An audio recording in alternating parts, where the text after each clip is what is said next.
All right, excellent. Good afternoon. This is Coffee with Jeremy. I'm Jeremy Grandstaff. And I want to thank John Spalding and introduce just for a second John Spalding, my business partner. John, I didn't mean to jump the gun, but I totally did, so we'll just keep going with it. John,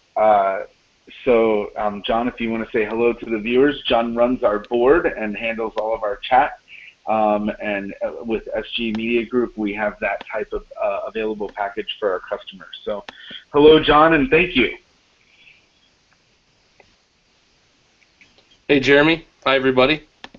Hey, excellent. Well, thank you so much.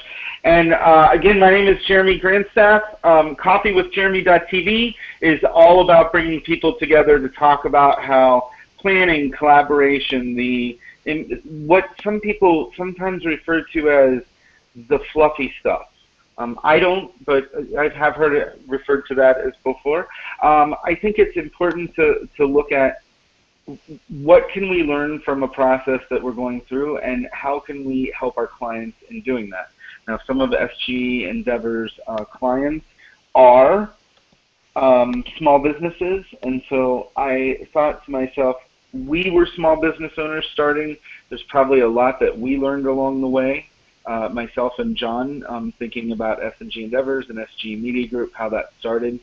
And then my friend Nathan is with us today. Nathan is the co-owner. And Nathan, I want to apologize to you. I meant to write co-owner when I posted that on Facebook yesterday, and I put owner. So that got me in trouble, let me know.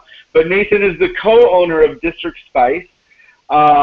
District Spice, Nathan, let's just let you introduce yourself and tell us a little bit about District Spice. Well, thank you. Appreciate it, Jeremy. And thank you, John. My name is Nathan Blodgett. I am the co-owner of District Spice. Along with my wife, we're a small business right here in the District of Columbia. We are incorporated and operate everything out of the district. As we like to think of it, we're one of the few things that actually works in the district. But we are really happy to be here today, so thank you for having us on.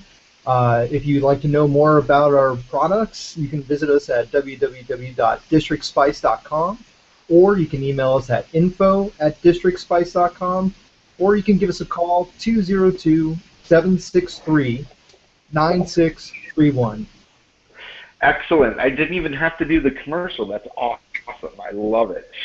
No, so I appreciate Nathan coming on. You know, Nathan and I had lunch a couple weeks ago, and I was talking about CoffeeWithJeremy.tv, and I said, I really want to find a way to engage people in the conversation, make it something that we can all learn from. And we started talking about, Nathan, how you and Carolyn started District Spice, and just some of the things that you guys had learned along the way. And it really made me think, John, about how you and I have been doing this for quite some time. But I remember when we first started up, I had all of our, Nathan, I was thinking about this today. I had all of our documents ready to go, right? So we had all the legal stuff. I had done an operations handbook. I did all this, you know, this is how we're going to manage our caseload, and this is how we're going to make sure we evaluate.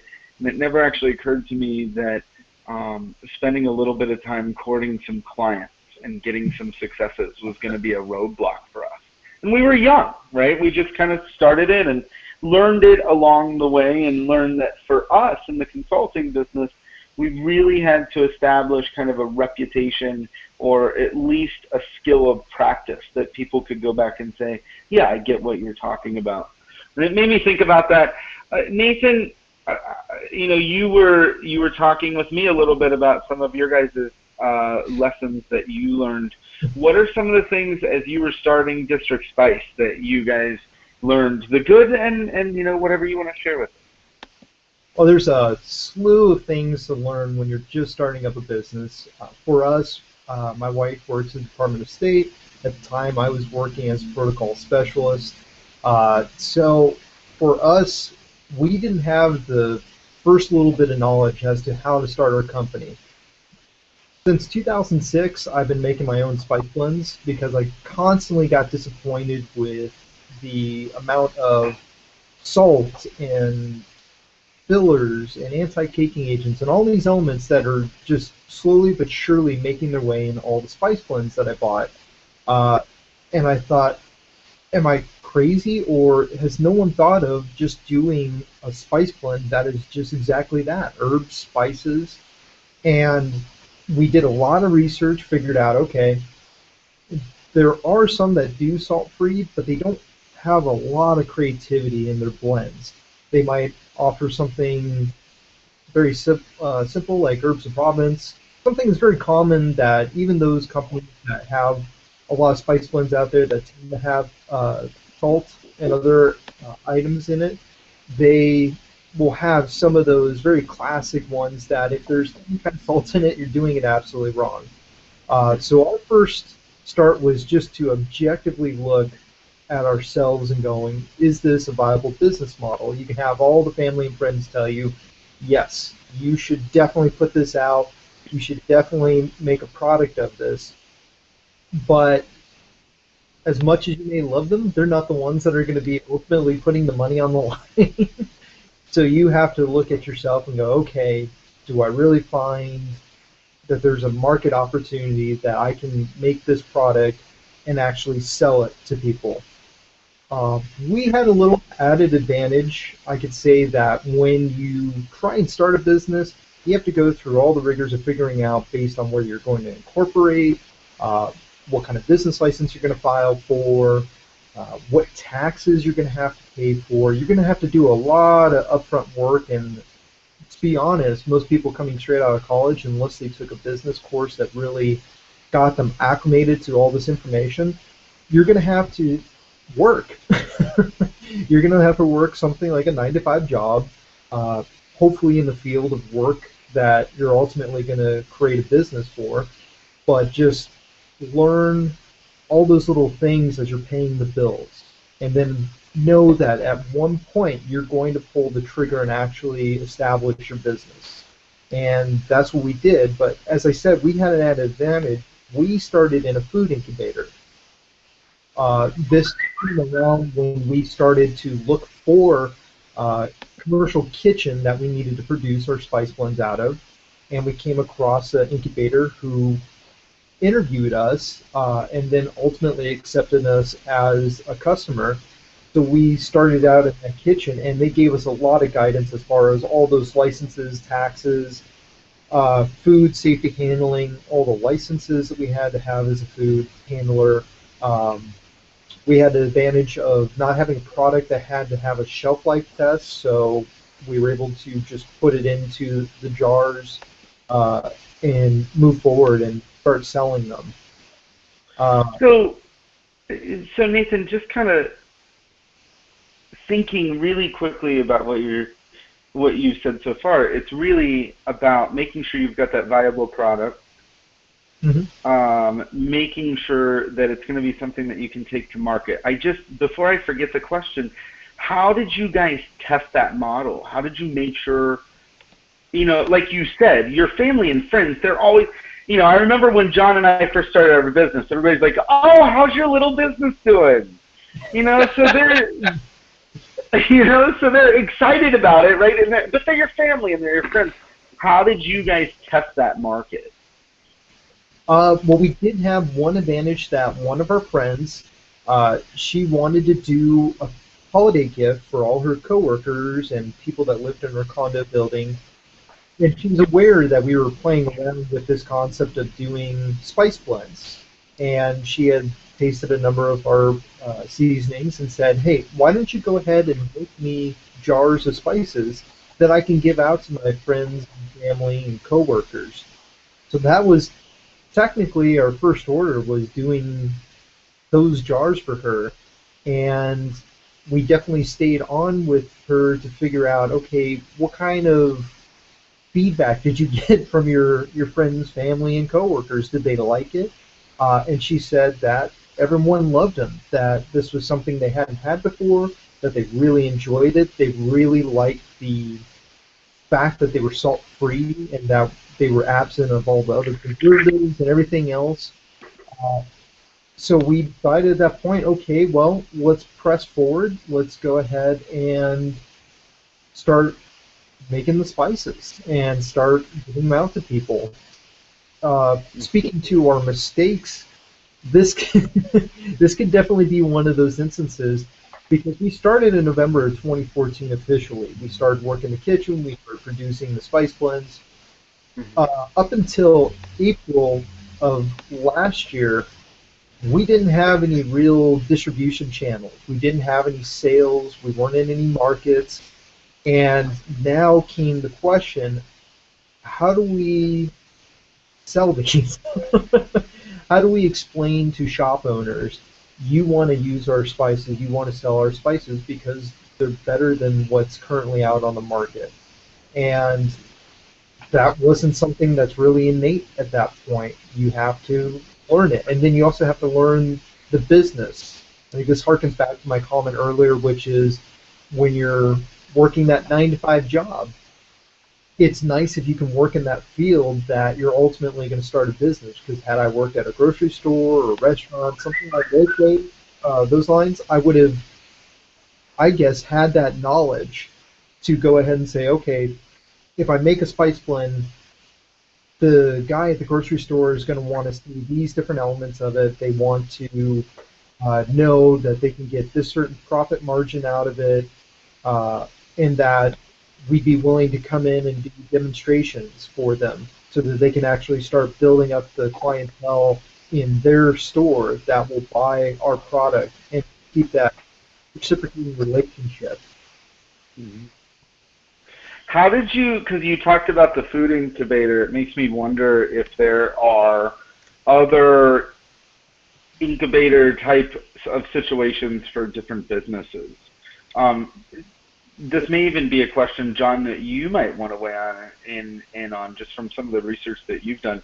Are there other businesses that kind of help small business, your startups, if you will, come together like your food incubator? How did you find such a thing? I have become aware of a multiple number of workspaces that are really gearing towards the entrepreneur trying to start up a business. I know friends that have tried to start in some kind of mechanical device space. There's labs that now set up that they will supply all that equipment. They'll have the lathes, the drills, all the machines that you might need in order to start building your product. Huge because as a small business, you don't have to invest so much on that capital. It gives you that flexibility of trying out different tools of the trade and figuring out how those are going to help your business. For us, up until the point that we made this an official business, I was just hand blending all of these. I was just taking the bowl, measuring out my ingredients, and using a hand whisk. And now you're talking about producing 4 cases of jars that might have 1 to 3 ounces of seasoning in there. To try and hand churn all that really isn't that efficient. So what we found was coming into the food incubator, they had a full bake area, they had a full cooking area. We found the most effective way was going with those power mixers and using specific uh, mixer blades that were really efficient in churning the spices and making them into a homogeneous mix. Hmm. That's really Now, do neat. you guys do you guys still do that? Do you still use the food incubator? We don't at this point, and I think that's something that's a very important lesson to learn because you Yeah. have to be very critical about your finances. We got to the point at 6 months from the startup of the company that we had really tapped out on the tools and the resources that they were providing. And Hmm. recognizing that plateau, we weren't getting any additional service beyond that point, yet we were still paying the premium price for coming into the food incubator. They have to keep the lights on, they got to keep the doors open, the water running. Uh, so for them, they have to keep charging this premium price. But if you're not utilizing all the services, then you have to be really critical about where you can pare down on your cost. And we cut all our costs where we could first.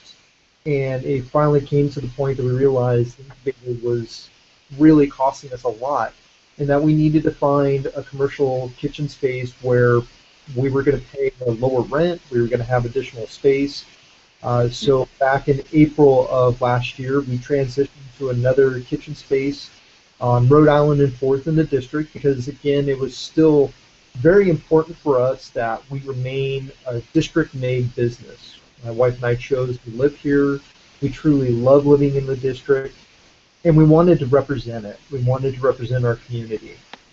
Once we made that transition, the additional revenue that we had freed up was now used to start doing more experimentation, and we came out with additional seasonings. I think as a direct result of that, we were able to buy additional ingredients that led to our pork barrel seasoning, which is a hot smoked paprika and rubbed sage paste, and our sriracha seasoning. And even now, we have gotten additional revenue, so now I'm going to work on Montreal seasoning and get that out probably in the next month. So that was someone who's in the food incubator. If it works for them, that's great, but I think you got to be very critical at the price that you're paying and the benefits you're receiving.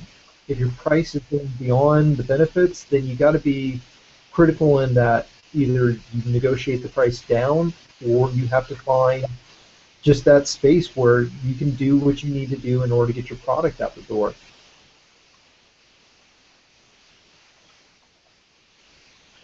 So I have actually, Nathan, been writing down just some things that I'm taking away from your conversation, which I'm going to come back to toward the end and see if we have anything to add.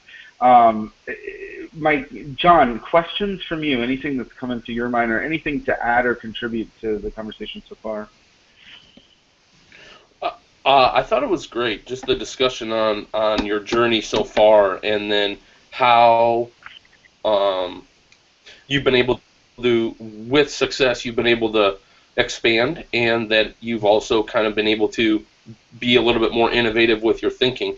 My question that I have is, you have some provocative names for your spice blends. I was wondering, maybe you could share kind of one that really is your favorite, and maybe a little bit of a backstory behind it. Well, one of my favorites that, and it's because my wife always goes crazy when I make this, is the chicken thigh, skin on, bone in, with our nice and naughty seasoning. Okay. It's got a little bit of brown sugar, not the first ingredient, but just enough to give it a tad of sweetness. But it's got some paprika in there, which is a nice savory flavor. And then it's got the cayenne in it, so it's got that little bit of a bite, and that's where the naughty part comes from. We wanted Gotcha. our yeah, there you go. So we wanted to have our congressional line. We play around with some of the rhetoric that you might hear. Like I said, the other ones would be the currying favor, pork barrel, hand in the cookie jar. I'm working on a Lebanese-inspired one, which is cinnamon and turmeric base, and it's going to be called Sensational. And so, have those names? Did you have some that were original, the original kind of blends, and then you have added to them? Well, something like the Nice and Naughty was something that we made on our own. It's a proprietary blend for us. And it's funny because I think of it almost like a psychological test, because you'll get some people that the name is Nice and Naughty, but you'll get people come up and go, "What's with the naughty and nice?" I'm like, "Oh, okay, interesting Right. in the layout there." My other favorite one that I just had to market the other day was, "What's with the nice and nasty?" That's, well, I've got Well, it gives you a way to attract a diverse client base. I think. People love the name. You got to have some fun with it and show that little bit of playfulness. But once people get beyond just the label and they test our product, then they're just really happy that they got this nice, great quality product in a very nice container. But it's definitely a hook. You know, people coming over and go, "Oh, pork barrel. Oh, I like that." And then they taste it and go, "Oh, wow, this is really good." It's not. It has a little bit of novelty to it with its name, but it's not a novelty item. It's a premium spice blend. Right. And we can have that little bit of fun, but also give you a great quality product. Cool. Okay. So listen, some of the stuff that I have written down that I captured from what you were talking about was relationships are a key to it. Do you have a viable product? How are you going to sell and explain your product? I think that was a really interesting question for me, because a lot of people just say, well, everybody should get it. Yeah. And you have to really have that, conversation. Learn the business, know your product, be willing to demonstrate your product. There's Coffee with Jeremy.tv is actually a great example of that. One of the ones that we're going to do in a couple weeks is going to have 3 or 4 different speakers, and so it'll be kind of everybody coming together as a collaborative conversation. Sometimes even as a consultant, we have to do a little pro bono work to get that. And so I know you and I talked about that with District Spice as well. Love the co-working space. I know, John, let's just give you an opportunity to talk about the one that exists in Cleveland, because we do have some of our viewers in Ohio there. So I know you've been working with one. Yeah, I have. I'm going to pull it up right now just so you can see it. It's called the Shaker Launch House. So just give me 1 second while I can do that and do up a screen share. So we just got one of the basic memberships over there for the Mediagroup. So I can have a space to have conferences. We can do live broadcasting from there, which we're going to, and then I can also do shows similar to this one over there as well. So I'm bringing up their site right now, and it's just a co-working space. It's helping us for right now because we, gives us a location, and it allows us to look at other entrepreneurs in the area and meet up with them, and then it's cool for just kind of facilitating different types of conversations. So that's them right there. And I know Nathan. Go ahead. Sorry, Nathan. I see one thing about, you had mentioned something about the relationship, and that is something that will be key to your business being successful. Because I can attest that our company would not be successful had it not been for the strong relationships that we had developed with the other food businesses. I could say that when we got to that April 2015 time period, we were still struggling trying to figure out how are we going to sell this, how are we going to get it into the stores, because we got in this one track mind that the best way to sell the product would be to put it in the hands of the stores, sell it at wholesale, and let them do a lot of the legwork as to getting it to the customers.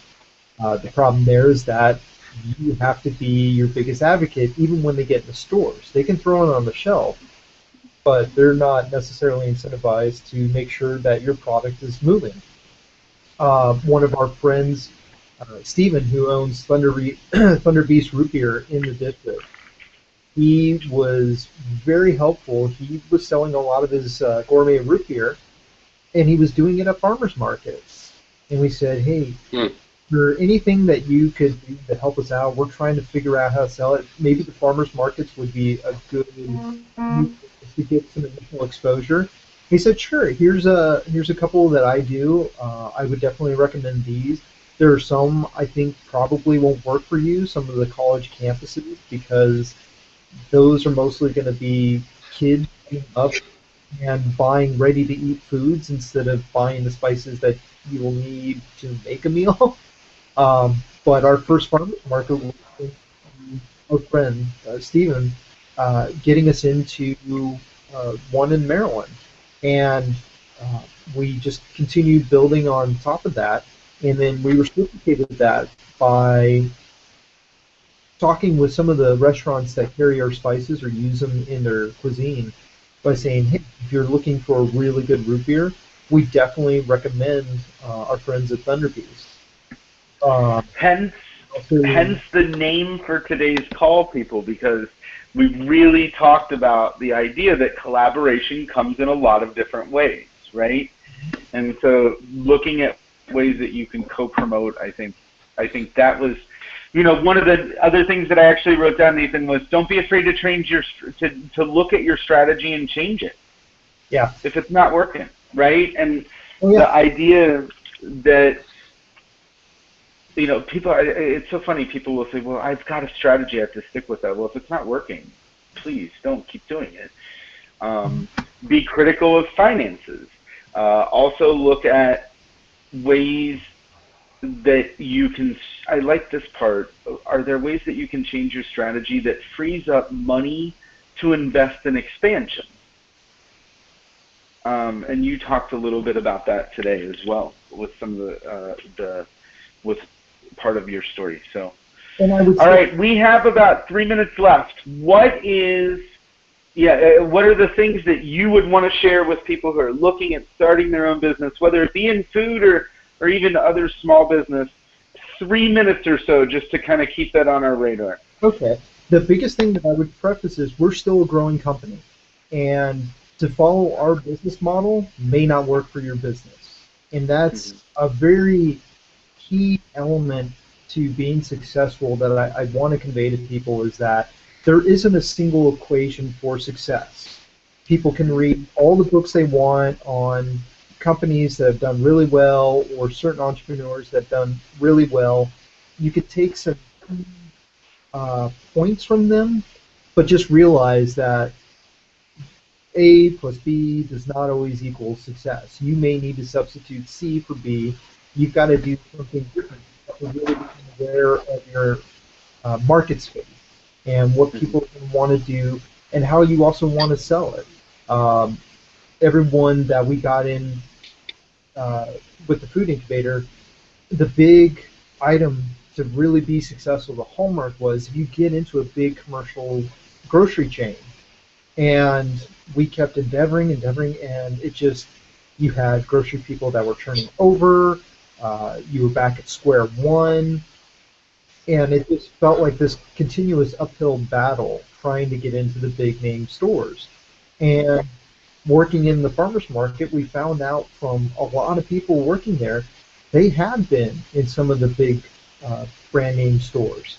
They had those successful contracts, and they learned lapse because the additional requirements the stores wanted weren't particularly great for small businesses. At the end of the day, they were actually losing money by continuing their contracts because they had to buy additional insurance, or they had to spend that certain percentage of their distribution fees, whatever it is. That's the key takeaway that I would want to share with everyone today, is take everything with a grain of salt. And that's ironic coming from the salt-free spice blend people, but it's true. Just take a grain of salt with every piece of advice. Everyone's going to tell you what you should do, but you have to be objective and say, okay, they're telling me to do this, but how do they know? Are they doing it themselves? Have they done it themselves? If not, continue with that objectivity and look for the data points that point you in the right direction. And I think if you take that kind of approach, you will have a successful business. I think you have shared a lot today as far as different things to keep on your radar as you're sharing, and we'll try to follow up and give some of those tips with the follow-up piece. But I just want to thank you for being willing to talk about that piece. I think a lot of, interestingly to me, John, I'm not sure how it registered with you, but a lot of what Nathan's talking about is the same things that you and I had to go through. How do we talk about what we do, right? And it took us a very long time to figure out how to have that conversation.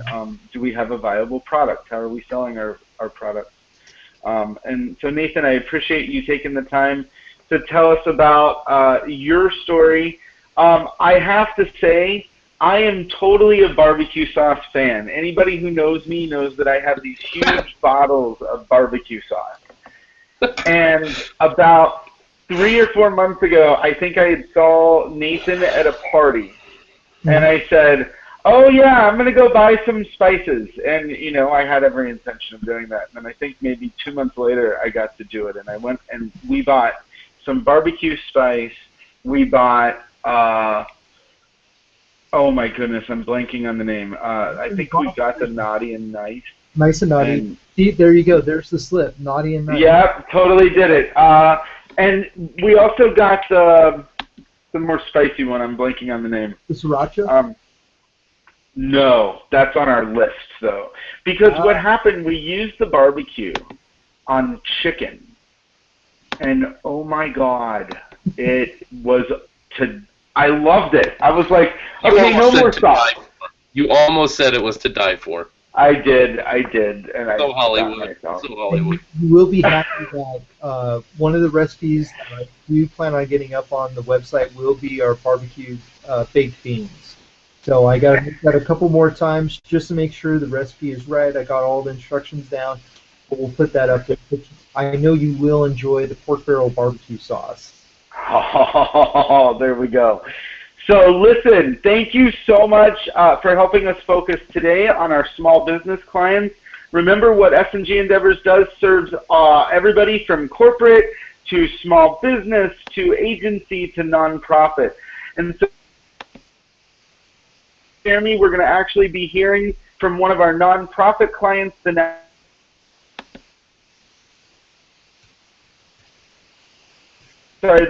National Physical Activity Society.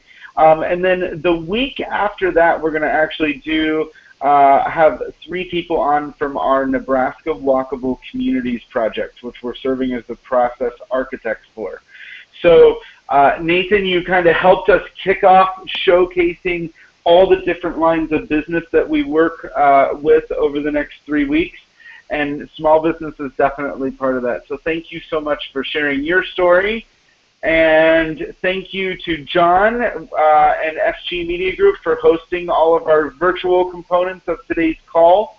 John, anything else that you have to share from the control room before we wrap up for the day?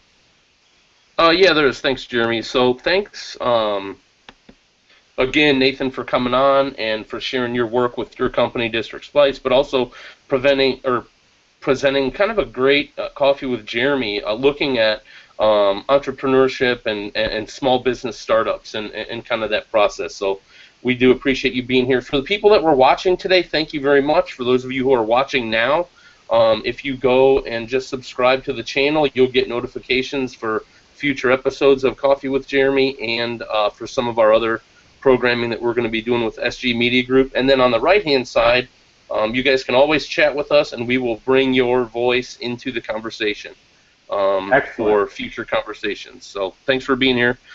Thanks for watching, and I'll hand it back to Jeremy for an outro. Excellent. Thank you so much, John, again, for running the control room. Thank you to Nathan. I owe you a beer, I'm sure. And so we'll definitely be doing that. I really appreciate everybody watching today. And remember, tell your friends about coffeewithjeremy.tv, where we focus on helping you make your small business, your large business, your agency, your nonprofit as strong as you possibly can by engaging people in a collaborative way to help create the change and action that you want to see. So thanks so much. Remember, go to coffeewithjeremy.tv for all the episodes. Thanks again, Nathan. Appreciate it. And this concludes today's show.